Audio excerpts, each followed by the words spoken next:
Hey everybody, welcome into another edition of the Pack a Day podcast here on YouTube. I'm your host, Andy Herman.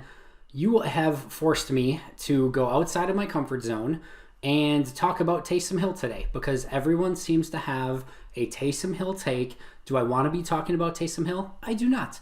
We could be talking about matchups, we could be talking about a million different things, but you have forced my hand, you heathens, and you have forced me to talk about Taysom Hill. So let's get this over with. Let's take 5 to 10 minutes to get Taysom Hill out of our systems. Let's move on. Tomorrow's going to be a very fun game against the New Orleans Saints with Taysom Hill playing a handful of snaps. We'll get to that in a moment. But right now, let's start with what happened with Taysom Hill and why, for the most part, it does not matter. So, first of all, let's start very, very simple.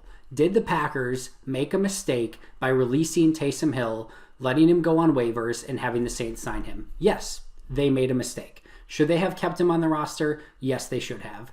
Just because of the benefit of hindsight? No, he looked good in that preseason, even as a developmental quarterback, and he deserved a roster spot on that team. If you look at who he ended up being cut in favor of, you're looking at players like Marwin Evans, who they kept as a fifth safety.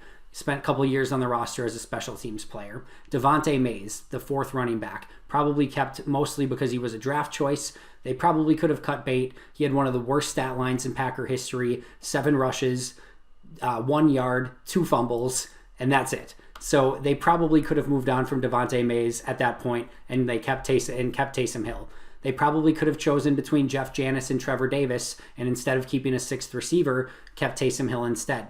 Same thing at corner. They could have probably released Lindsey Pipkins or Josh Hawkins and kept Taysom Hill instead as a special teams player and gadget player and all those sorts of things. So did they err in letting Taysom Hill go in favor of players like Marwin Evans, Devontae Mays, Jeff Janis, Josh Hawkins, Lindsey Pipkins? Yes, they did. You have to remember, though, this is an overaged undrafted free agent who had limited snaps in training camp. There were 4 quarterbacks in camp at the time: Rodgers, Hundley, Callahan, and then, of course, Taysom Hill. It looked like Callahan and Taysom Hill were battling it out for that number 3 quarterback spot. Both of them were released. I think Green Bay probably felt comfortable in the fact that they were going to get at least one of those players back on the practice squad. Probably didn't have one of them highly rated over the other. I think in an ideal world, and my guess would be, they thought that they would be able to release Taysom Hill, get him back on the practice squad. They didn't think he was going to get claimed, again, as an overage prospect who had minimal time in preseason and training camp. And I thought they thought that they'd get him back on the practice squad and be able to kind of keep him around as a Green Bay Packer. Sometimes you take those calculated gambles and they don't pay off. Hell, the Packers just waived Chris Barnes, their starting inside linebacker, who's looked really good for 2 weeks, put him on waivers the week before starting his first game because they had a fairly good hunch that they were going to be able to get him back on their practice squad and re-sign him back on the roster later in the week. They took a calculated gamble. It paid off. They were able to do some roster maneuvering. They got him back, and everything worked out. Sometimes you play with fire and you get burned and those players get claimed. That's what happened with Taysom Hill. And you have to remember, this is an undrafted free agent. I already mentioned the fact that he played limited snaps. You don't know at that point. I don't care if you're the best GM in football. You're not expecting those guys to go out and have a career like Taysom Hill has had with that type of versatility and things like that.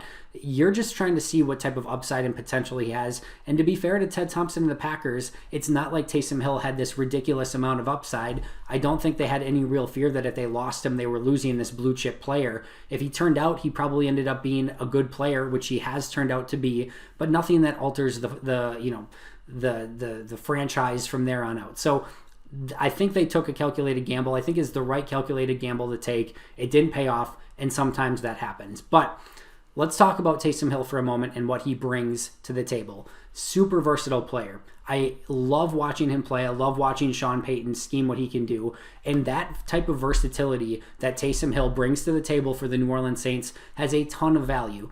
Look at it this way. When every other team activates a number 2 quarterback, for the most part, that player has no impact on the game. Whereas every other team is basically playing with 46 players instead of 47, The Saints get an extra player at their disposal because Hill can be used as that backup quarterback spot. They don't need to activate Jameis Winston. They can just activate Taysom Hill as the backup. And while he's still functioning as that backup quarterback, they're able to use him as an H-back, a running back, a wildcat player, a tight end, use him on special teams.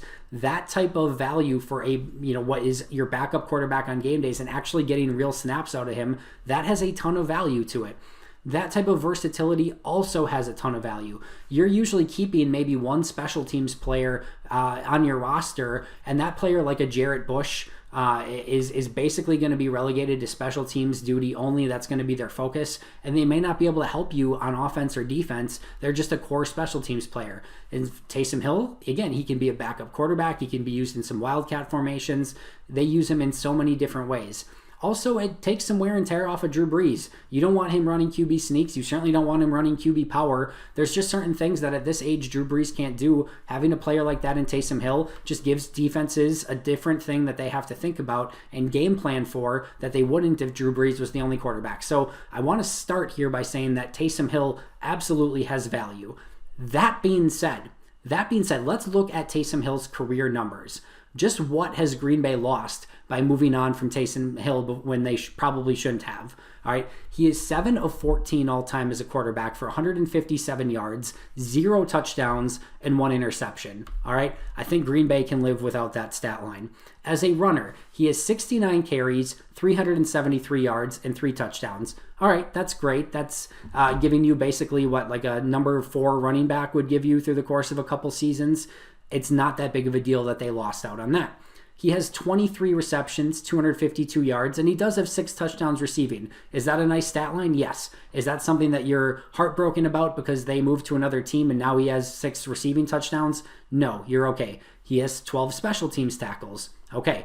Jeff Janis, who they kept that season, had way more than 12 special team tackles. I think he had more than 12 special teams tackles in that season, at least in those next couple seasons, much less through the course of 4 or 5 seasons. So it's not like Green Bay lost anything from that quarterback stat line, the rushing stat line, maybe a little bit from that H-back receiving stat line. Special teams great. Now again, I want to say it again that all of that together has value, unequivocally, but it's not like they lost anything that again altered the state of this franchise. So let's go through a few last bullet points. Would the Packers have used him the same way as the Saints and been ultra creative with him with Mike McCarthy and doing some of those things? Maybe a couple wildcat plays here and there and like a 2-point conversion. Maybe they would have got him in on special teams. Maybe they would have got him in on a couple snaps as an H-back or something like that. Would it have been the same as what he's been with the Saints? No. Is it Ted Thompson's fault?